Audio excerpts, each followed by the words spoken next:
Me taipare whakarewa waka ngā whakaro. Kei ngā kārangatanga maho o te motu rarau mai ki te hui. Ko mihi ngā rangi tēnei e mihi atu nei kia koutou katoa. Welcome to the Hui, Māori current affairs for all New Zealanders. E taro ake nei.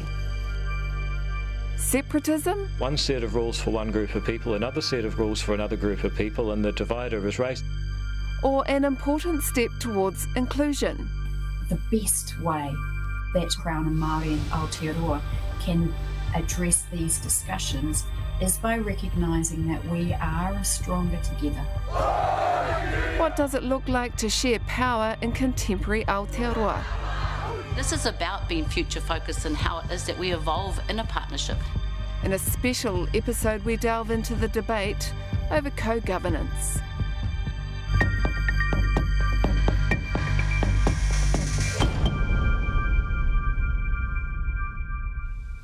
Tahuti mai.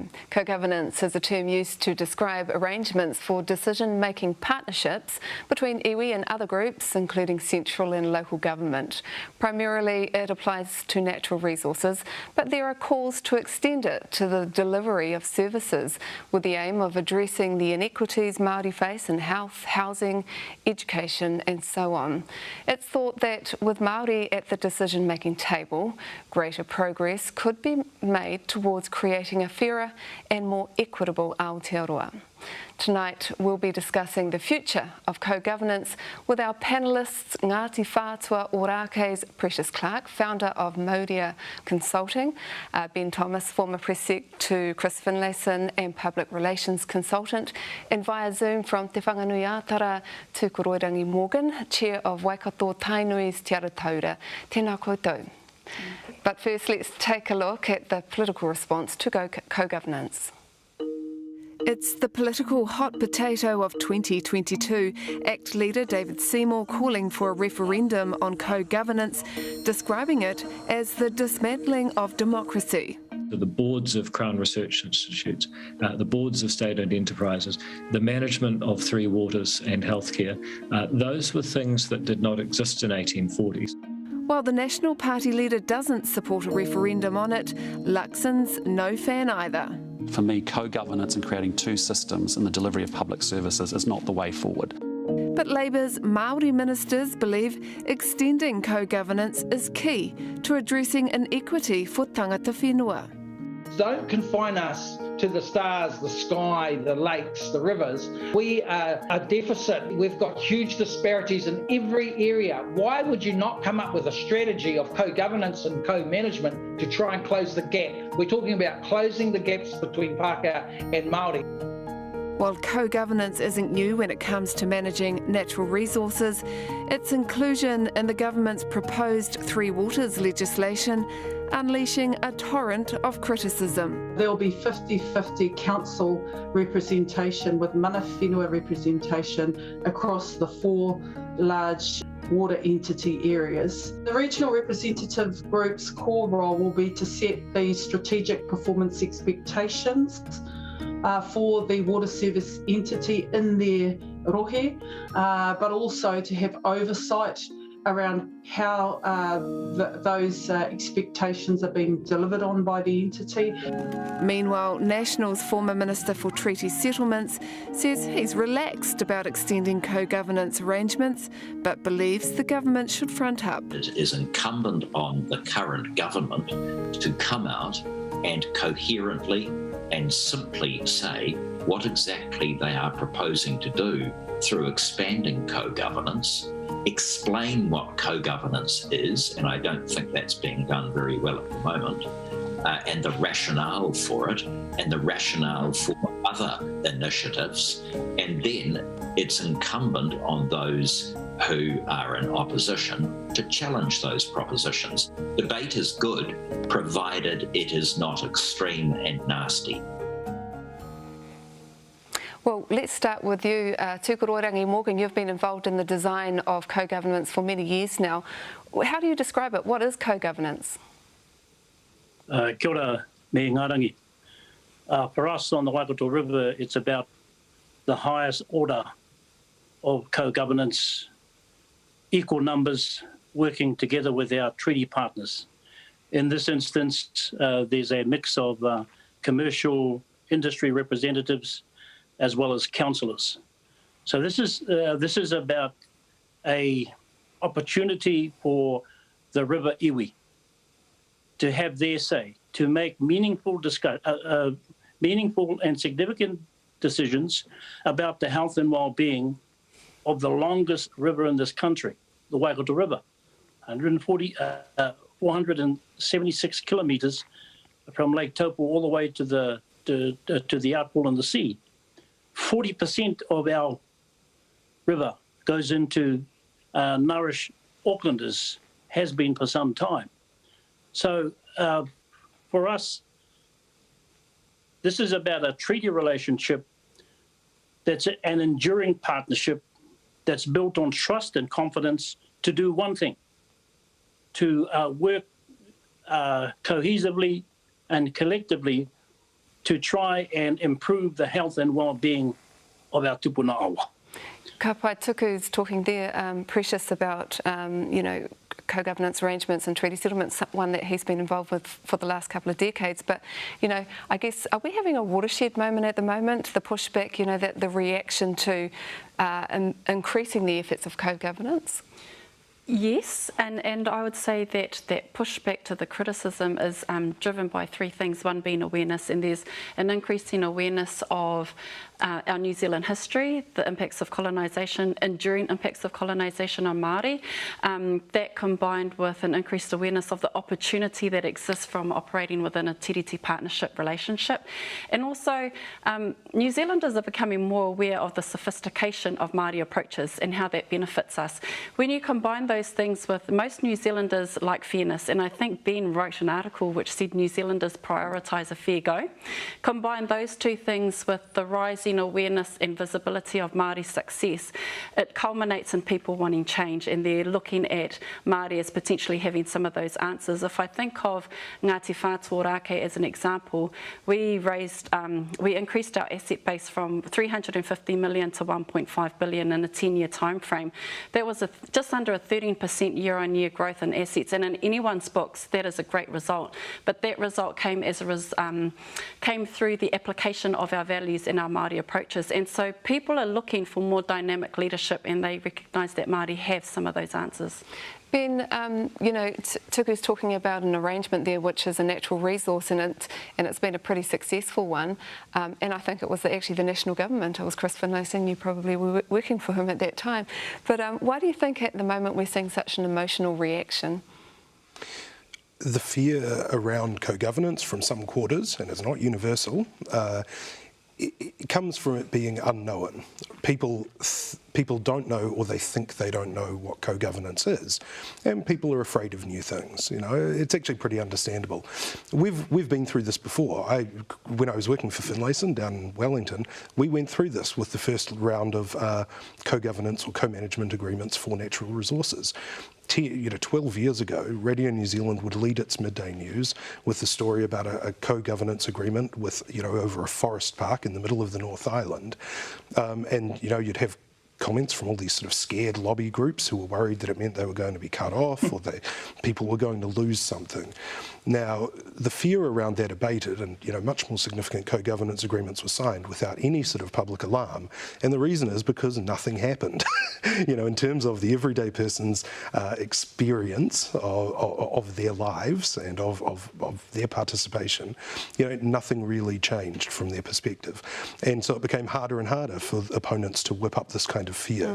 Now it's being sort of expanded into this sort of wider area, and so there's new opportunities to kind of alarm people, and I think what Precious said, I think is true. There are a lot of New Zealanders who don't understand that when we're talking about co-governance with iwi, we're not talking about some village in the middle of nowhere. We're not talking about these are sophisticated entities, who have strong track. Although they are iwi who are representing some villages in the middle of nowhere, no doubt. Tuku, can I come to you, because the dominance of non-Māori in politics and powerful spaces, do you think this is changing? I don't think so, actually. I thought that actually when we cut the deal and signed with Finlayson 12 years ago, I thought that actually we were reaching a point of maturity. But clearly, there are politicians who have forgotten their own history. The issue that I have is that when we work with the National Party, you had Rodney Hyde, the ACT leader, working at the hip of both Key and also Finlayson. So, there have been times in our history where actually people have recognised the fruits and the benefits of collectivity and working together. The issue that I have is that you will always get politicians when we're running close to an election. They'll always find an excuse to hammer the Māori, because in the end, politics in this country is about the tyranny of the majority. But we're a sophisticated people, as Patience has reaffirmed across this country. The Māori asset value is in excess of 100 billion. Waikato Tainui is 2 billion now. We're a sophisticated iwi with a cohesive, a long-term economic strategy, and we are contributing to the tapestry of this and the lifeblood of this country. So we know which way is up. But there are politicians who will continue to undermine the successes of people like us for the benefit of garnering extra votes. Simple as that. Tēnā koe, stay tuned ka wānanga anō te hui aku nei.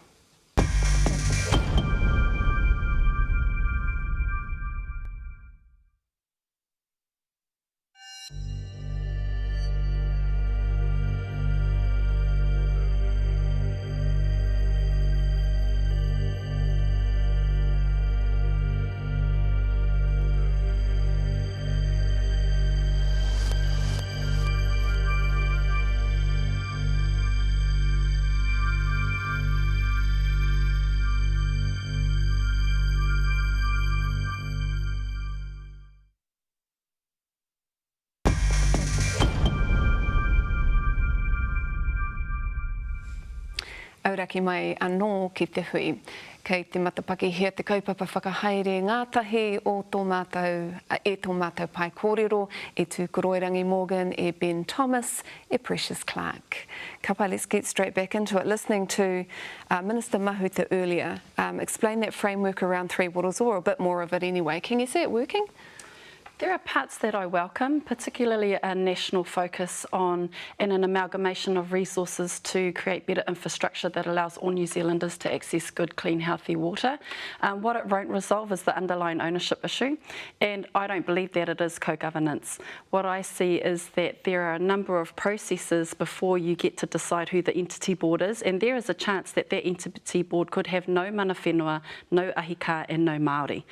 So it doesn't resolve those issues at all. Your thoughts there, Tuku? You've been involved in some of the wānanga around Three Waters. Do you agree with Precious? Do you think it's a good framework or not? I actually think it's a fantastic opportunity. It's a wonderful springboard for our people because at the regional representation group, it is co-governance, and it's that group that that determines the direction of the day-to-day management, the water services entity, which is the next layer down. So there is no doubt that our people will be infiltrated throughout all of the levels. I am absolutely confident that Three Waters is an opportunity for us to participate in a significant way. The devil is always going to be in the detail. But I know that in relation to the recommendations that the iwi representatives for the Working Party, of the 47 recommendations, 44 got through. And for that, I think that what this minister has done has been bold, courageous, and has pushed the boundaries of tolerance. And I believe that there are excellent opportunities for our people to participate. Māori they're up for this, they're up there, they're in the engagement, hui, they're coming up with the strategies themselves, but there's still that argument that co-governance is for natural resources. That's what we're hearing from, certain groups in politics, but not for the service delivery aspect of it. Can you break it down? What does that mean? What's the fear? So David Seymour articulated this in his speech. He said, finally, in terms of ACT, they accept the argument for redress for historical breaches in treaty settlements, and that means that if you've got a natural resource like the Maunga in Auckland, or Te Urewera, or various rivers, that the iwi, the local iwi, will have a role in managing that, and that's kind of redress for them being sort of alienated from that resource over time that's particular to them. The argument for social services, or excluding that and keeping co-governance, as you'd call it, away from that framework, is that it's not particularly an iwi or a Māori issue how you run the health system, say. Now, there is another argument for co-governance, right? It doesn't all have to spring from historical breaches. It could be that, as we see, Māori are at the bottom of the heap in pretty much every social indicator that you look at, particularly health, but lots of other things. The frameworks haven't worked. And so why don't you get, the people in these localities who are affected by these things actually charting their own course for once? All government departments are encouraged to do this thing called co-design, which is bring iwi into the tent, bring Māori into the tent when they're designing their policy. Well, actually, you don't need to do that on every case-by-case basis if you've actually got those representatives there in the room all the time. So it's actually just about getting effective policy, and I don't think that ACT or National would argue that the government has gotten everything right in the areas of poverty or healthcare over the years. Just before I go to Precious, just tell me quickly, do you consider the Māori Health Authority co-governance? Well, I don't think it is, because the Māori Health Authority is just a Crown entity that is appointed by a minister. I'm going to come to you, Precious, just to respond to, to your reaction to that kōrero. I absolutely agree that the Māori Health Authority is not co-governance. It's appointed by the ministers. Co-governance has to emerge out of, and I would say ahi ka. So my definition of co-governance is an extension of what Tuku mentioned. It's not just about representation, it's also about designing the framework and the functions of the organisation. But it has to be Māori-led for it to be effective, because it needs to be imbued with our values and our approaches for it to achieve the equity outcomes that we're looking for as a nation. Tuku, in the post-settlement era, if the government doesn't get these arrangements with Māori right, what is the outcome? I think it's a retrograde step, because with the insertion of New Zealand history, there is a generation of our tamariki, and I'm talking about my own children who've gone through kura kaupapa and kura, who actually are far more capable of walking the minefield of politics, both Māori and central politics. So there's a wave of young people who are coming through, who are, who will not be denied, and so they sing off a songbook that is far more, far more independent, has that independent voice, a strong mana Māori voice. Those young people won't be denied. This country is changing significantly. Maybe not as much as the current politicians. There are some current politicians are pushing against the tide, but I can tell you that the future of our people, I'm talking about our own tamariki who are bilingual, bicultural, competent in both worlds, and are far more prepared than we ever were. So this country is in for a huge shake-up. Absolutely. Ka pai tēnā koe, ka hui anō tātou ākoa nei.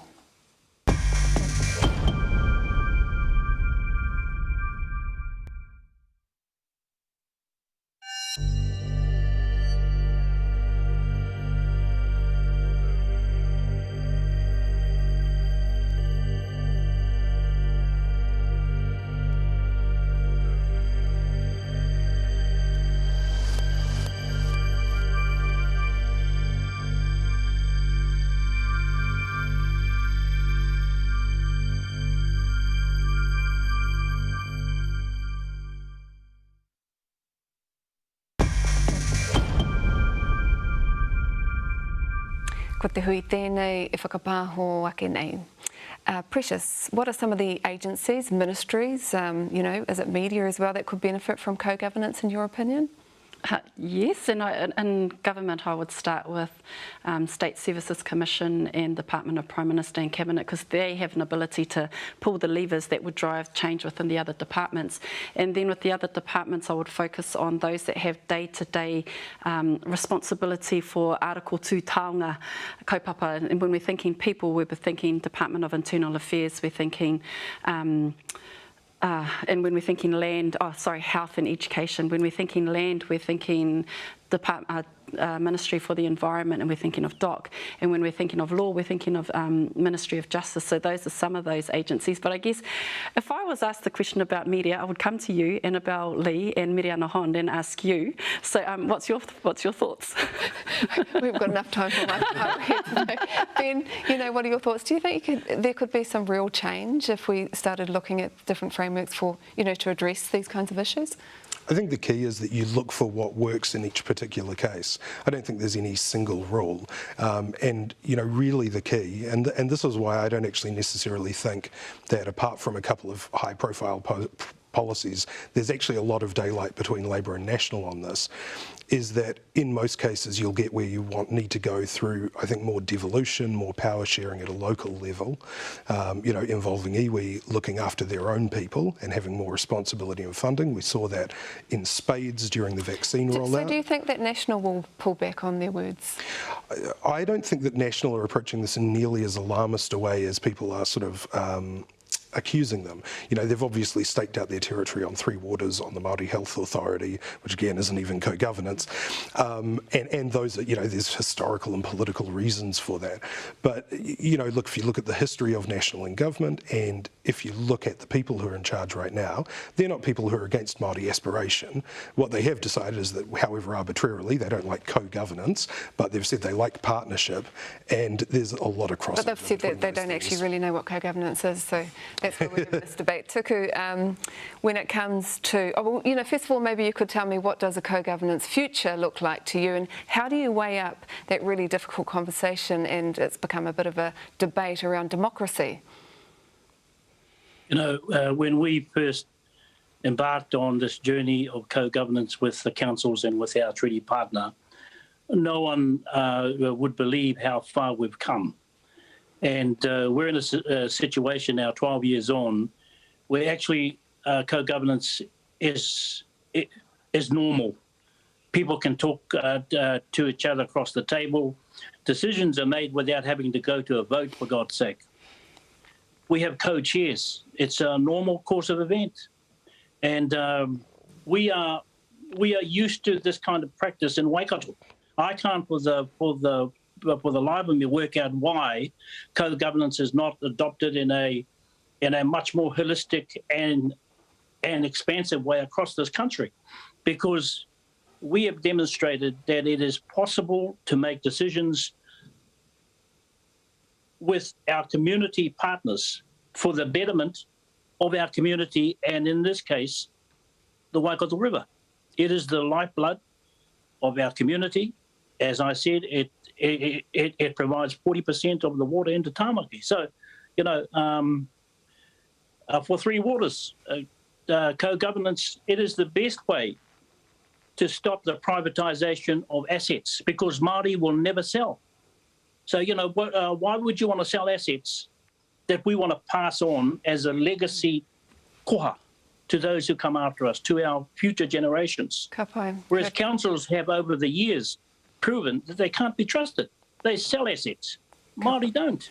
So, you know, when we're talking about co-governance, it comes down to mutual respect and understanding of each other's culture. Kia ora. Presh, you know, we're told that by certain sectors that, you know, everyone's against this, but when you're in the private sector, you're doing a lot of work in there.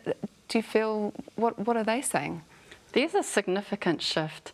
And so if you think of the leadership that Vodafone demonstrated, having a tiriti statement, being really bold and public about that, we're working with a range of organisations, mainly in the private sector, who are asking us to help them explore how they breathe life into a tiriti space and how they change their operating systems to achieve that. And what we also know is that Te tiriti provides a sense of belonging for many New Zealanders who find it difficult to anchor their identity here at home in Aotearoa. And you cannot underestimate the impact of identity for New Zealanders and how that shifts their leadership to take stronger and bolder leadership. So what you will see is that the pendulum around race relationships is constantly shifting, but there are more people coming behind in favour of exploring tiriti and co-governance models, New Zealanders, that stop the pendulum from swinging too far back. And what David Seymour and National Party have to get on board with is that the mindsets of the middle New Zealand, the voters they're hoping to attract, is shifting. Do you think it's going to make a difference? All these things that Precious is talking about, and what Tuku's are talking about before the next election, we're 18 months out? I think it's clear that we've come a long way as a country, right? This sort of race-baiting, anti-Māori, anti-treaty speech used to be the kind of thing that a 40% party would do in the days of Don Brash and National. Now it's the sort of thing that a 10% party does with the ACT Party, right? And I think that speaks pretty positively of the New Zealand electorate. But you do have to actually get out there and explain what you're doing. I think that the government has been a little slow on that. You can't rely on the fact that everyone will understand te tiriti the same way that you do, that they will know what you mean by co-governance. You actually have to get out there in all of the dusty town halls and schools and Rotary clubs and actually make your case. Ka pai. Thank you for our tangata tiriti who's come along today. And koutou katoa. Hei tērā wiki he kaupapa hauora. A generation of tūhoi tamariki have lived with the impact of rheumatic fever. It was so hard to understand. I didn't know what was happening, or as soon as they said, oh, you need heart surgery, I was like, heart? Why? I was queued up. For the last 10 years, Tūhoi Hauora's led a screening program to stop the disease. That's one of the worst things you would want to hear, that one of your kids in your kura has come back positive for rheumatic fever, and you know that you tried everything to prevent it. But in a post-pandemic environment, is enough being done to eradicate rheumatic fever? It doesn't make sense that a third world disease is here and happening. It shouldn't be happening in 2022. That story next week. Ko te mu te tai kōrero e hoa mā, ka nui te mahiki aku manuhiri tuarangi nei. Tūkoro Rangi Morgan, Precious Clark and Ben Thomas at Nohora Maira.